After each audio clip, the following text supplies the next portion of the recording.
Between 2012 and 2016, progress against child labour has been mostly limited to older children in hazardous work, as was already the case in the mid-2000s. And here's the bad news. There was almost no reduction in the number of children aged 5 to 11 in child labour, and the number of those most vulnerable youngest children in hazardous work actually increased. These are things we must remember. I remember that day when I walked in with hundreds of core marchers of the Global March. The children who were enslaved, trafficked, the children who were forced to work as child soldiers, child laborers from all across the world, when ILO has opened the door for the most vulnerable, most exploited and most abused children of this planet. And it was not that they were simply coming to cry here. They put a challenge to the world. 20 years back, with hundreds of other children, we came here because we were from the different background. That background was not good. It was like hazardous. It was totally like inhuman.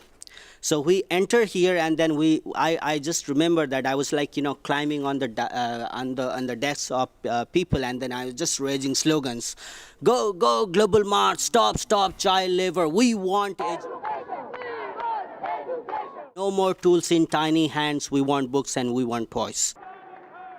I became orphan at the age of 4.5. And then I became part of the street gangster. I just did rack picking. I worked in that eatery shops. Lots of work I did. And I was here and saying to all the people who were coming from different countries, I just say, I came to know that you are the responsible person behind my snatched away childhood. There was a child from Bangladesh who lost his leg while working in a factory.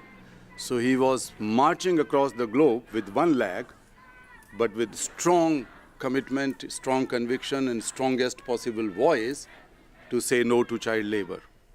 We were marching from exploitation to education.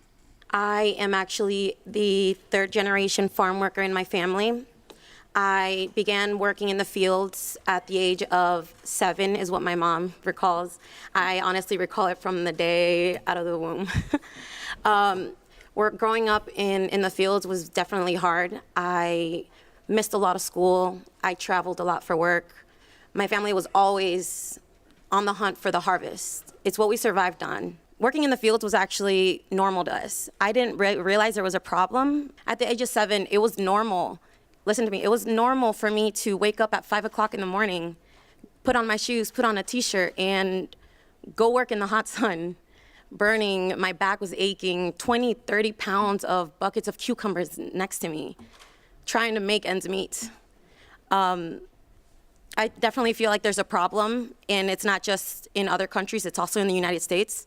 It's in our backyard, and a lot of people fail to realize it. Once I realized that there was a problem, I realized that there needed to be a change. Much of child labor, particularly in the agricultural sector, takes place in family farms or in informal family enterprises. And in fact, they become hidden and invisible to government and society and social partners at large. And the DG emphasized the need for a sustainable approach to tackle the issue. And as employers, we fully agree.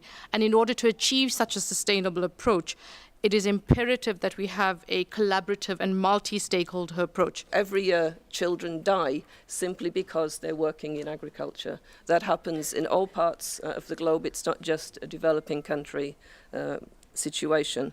So for us, one of the things that we want to do, and we would like to see taken up more, is that we put together the package of conventions that are necessary to drive the change. And so one of them would, of course, be Convention 184 on safety and health in agriculture. Pour ce qui est de la santé et de la sécurité au travail, on prend conscience par les statistiques que le taux d'accident du travail chez les jeunes travailleurs est plus élevé, beaucoup plus élevé d'ailleurs, que chez les travailleurs adultes. IPEC came from a great revolution about 30 years ago in seeing how the world economy works. It came from the consciousness which came from the transparency after walls came down and the market economy became universal. And what was visible behind those walls was that the old problems, child labor, forced labor, anti-union action, discrimination, they were there, and they were a factor in international economic relations. It's urgent. You and I can wait. Politicians can wait for the next elections, but not the children, not their childhood can wait. So it's personal, it's urgent, and it's possible.